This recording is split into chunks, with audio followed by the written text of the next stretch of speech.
I want to start off with if you could summarize this new season of Harlem in a sentence, what would you say? Mm, okay, in a sentence. Well, I would say that we're picking up literally right where we left off. We're not time jumping. So we're dealing with the immediate aftermath of the cliffhanger that everyone saw in season one. And we're just picking up with everybody's careers and love stories and everything as we left it. And I think thematically, this season's about these women finding their own personal happiness and their own joy. And I knew I wanted to get to that place, but the season is kind of the evolution of them figuring out what happiness means for them and like what their individual paths are all about. I think they kind of have to figure that out in season two. And it's not something that we like laid out for people, but it's a journey throughout the season. Absolutely. And one thing that really struck out to me this season is clearly to get to the happiness, you have to turn inward and do a bit of self reflection. And so, in what ways do you hope that this show encourages, women, specifically Black women, to go inward and kind of get out of their own way? I mean, for me, I did a lot. I did more therapy in the pandemic than probably every other year combined. And the thing that was coming out for me was that, so I have this thing called an inner child, and that child basically informed who I am as present day Tracy. So just kind of like going back to the beginning and figuring out like what I find fascinating is that how we're raised and the examples of relationships, the examples of love, how we're taught to cope with stress, how we're taught to be perfect in certain ways and to not emote, all of those things that we grew up with, we do as adults.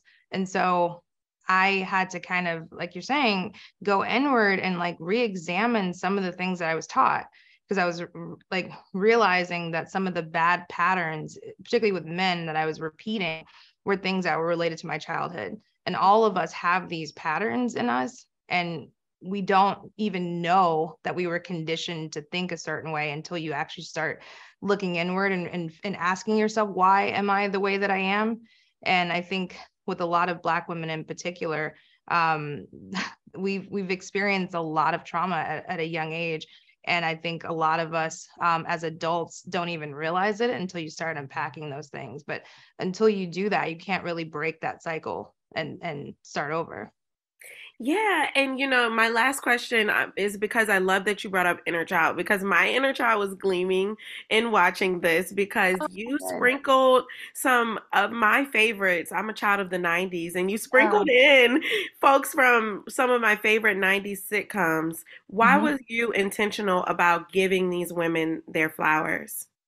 They deserve it. And I'm also a child of the 90s, and I wouldn't be here without those great shows. I mean, God, there were so many of them, but between like Living Single and Moesha and Fresh Prince, and there's just, there's just so many that like I grew up on, and I just never felt unseen because they existed. And then there was a period where like people just stop hiring those actors and those writers. And I thought that was really awful. And I think we're back, hopefully, in a renaissance. But I try to reach out to those people that I grew up on because I love them so much. And I want them to know that like they had a significant impact on my childhood. And so I love I love 90s actors, and there's so many. I'm glad that you realize that, but there are a lot in the show in season one and two.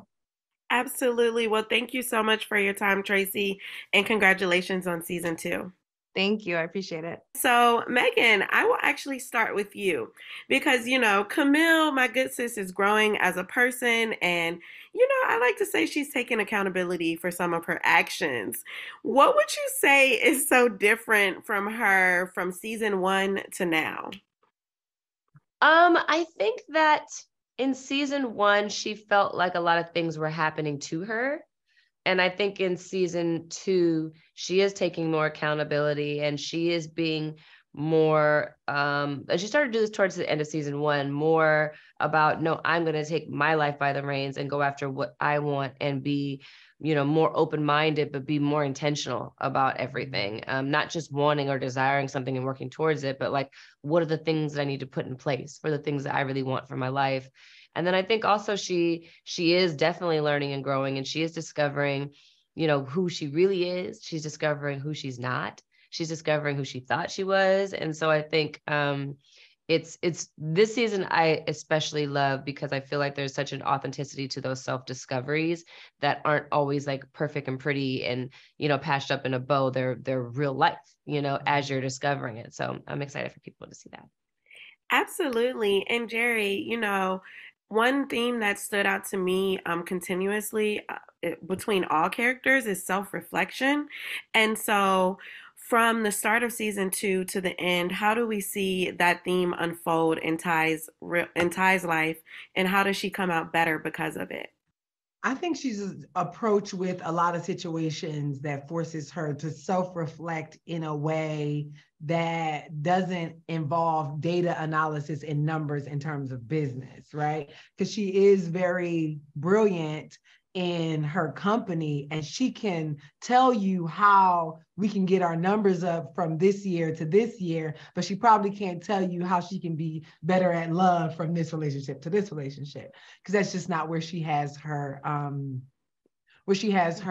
her experience. And also, as Meagan said in the last interview, apparently Ty needs therapy. About that later.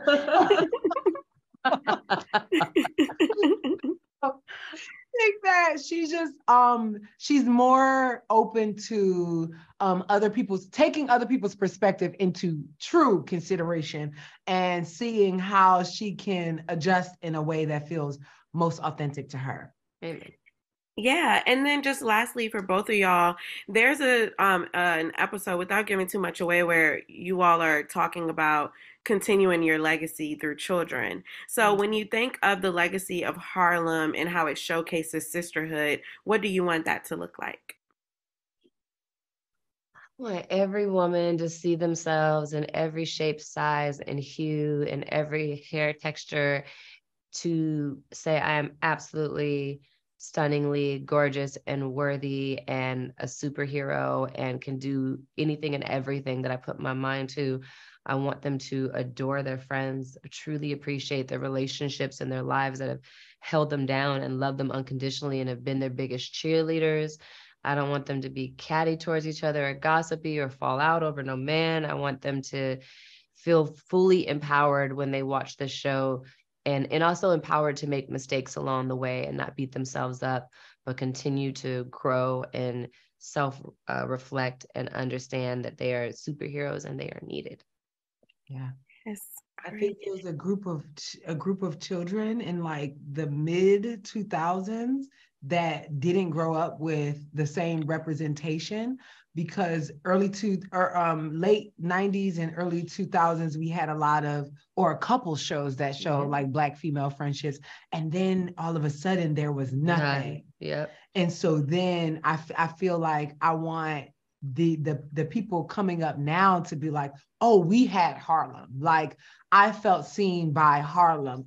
Because I watched Harlem, I decided to go into tech, or I decided to go into anthropology, or I decided to be a designer, or I decided to choose acting or be a performer or whatever. I just want people to feel seen and inclusive. And I want to normalize Black female friendships, so that in this next journey, this next ascension journey, we are in the age of Aquarius, that people, Aquarius. okay, that people acknowledge that that Black women don't have to have conversations with white exec heads explaining to them why it's important for Black women to see Black female friendships and for the world to see Black female friendships on screen. They can just put down the script and somebody say, yeah, here's a few $1 million, do what you want. I love that. Thank y'all so much, and congratulations. Thank you. So, Grace, I'm going to start with you, just because, to me, Quinn has truly grown as a person, and she is really going through it this season. Can you tell me what place did you have to pull from personally to breathe life into this next chapter for her? That's really, really good. You know, I think that there's a because I'm trying not to give anything away, but there is a soft spot that I have actually developed for Quinn as I have played her. And I think that we can all relate to, even if we've never been in those exact circumstances, we can relate to the feelings that are there. So for Quinn, there has been feelings in this season of being despondent, being feeling hopelessness. And so I think that, you know, when we kind of go through the colors of our own canvas and our own emotions, and we find those places, without being specific, you know, I think that there are those places to delve into and say, oh, I haven't really visited this one in a long time, and to kind of lend that to the character, I think was a little cathartic. And I think it was really it was a blessing to me to be able to do it, and to give that to Quinn in this season. But I think it really is about, you know, the double of it. It's what you've experienced in life and lending that to the character, but then it's also having massive empathy for the reality of what they're going through as well, and wanting to serve that at, you know, the highest level that you could possibly serve that at. Yeah. And you know, for you, Shaniqua, like I love Angie's confidence. That's one thing that has always stood out to me, like from season one to now. And we see that tested a little bit in this season, but it's her family that reminds her like who she is and who she is. Can you tell me why was that so important for her to know, like, okay, you might not have all of these material things, but like, here's what you do have? Mm. I think that's incredibly important for her and for the audience to see, because we're in right now an era where so much of our value or joy is connected with like what we're able to outwardly project on social media. Unfortunately, I've had a lot of my friends recently like just talking about how if they don't feel like they have something that's worthy of posting, it almost feels like you're not fully living in the joy and the confidence of who you are. So to have someone who is not outwardly showing those material, I guess connections of success, such as like the car and the lifestyle and the finances and even having our own home, but knowing that in the core of who makes you you is how you feel about yourself, and having those family members or just loved ones who can pour and affirm you is so important when we're looking for validation right now outwardly with likes and comments to be like, no, this is real life. And even if it's not receiving the gig, that's more so because Angie isn't concerned with social media at all. But for her, the outward affirmation or validation of who she is the job, is the world being able to see that she's the star she feels, but being able to be like, okay, I know no matter what's going on in my world, no matter what job I have, this is my truth, that I am loved, that I am important, that as Sherry said, she's the shit, whether she has the gig or not. I think that's important for her to be affirmed in that way because she had so many lows to just get her tank filled back up. But also, I think it's important for the world to see that the real self-love comes from real encounters with like people who are there, not just like outwardly. That's right. Yeah. Yes. Yes, well, that's my time, ladies. And I do just have to say your energy, like you guys have great chemistry on screen, and I'm just happy that the show is back. So, congratulations. Thank you so much. Thank you. Ian has really grown as a person, but I want to know from you, from season 1 to season 2, how would you say he has evolved or changed? I would say the number one way he's evolved and changed is that from season 1 to season 2, like in season 2, we get to watch Ian grow into a man and Mm. deal with some of the things that comes with, wishing for all these blessings. He wanted to have his one true life back.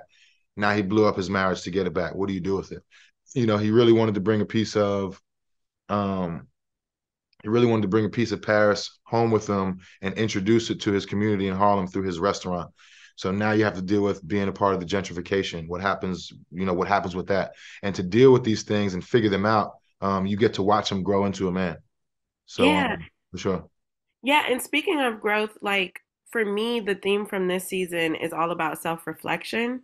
Mhm. And so, how would you say Camille and Ian's relationship is sort of a master class that it's okay to grow with people over the Yeah. years? Like just because you're growing doesn't mean that you outgrow them. Yeah.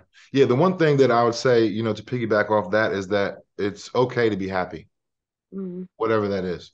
Um, outside of that, I would say that, I feel like in life, whether it's individually or within a relationship, we only get stronger by facing our obstacles. You see what I'm saying? So to get through those things together, and to grow with someone and being okay with whatever happens in the process is, it's again, it makes them stronger, Ian Camille, and then it's also just it's great to watch, how that relationship redefines itself through those obstacles. So I Yeah. can't, yeah. Yeah, and then just lastly here, when we spoke for season one, your hope was for viewers to know that they don't have to settle. What gem do you hope they take away from season two of Harlem? I would probably say that, you know, um, when you go through these obstacles, like, all losses are also lessons. Mm. So it's like, in season two, you're gonna see things take certain turns and they may come off like they are losses. Especially when you see kind of what happens with, well, I don't want to give any spoilers, but when you see some of these relationships and what they go through, there's powerful lessons in the losses that they take. So I hope that people can take that away because I'll be the first one to admit, I've suffered some serious losses in my life, but there's been major growth from those lessons that I've found through those losses. So I hope that, some viewers can maybe take some of those lessons away from, watching this art. Absolutely. Well, thank you so much, Tyler, and congratulations on season two. Thank you. I appreciate you taking time to talk to me.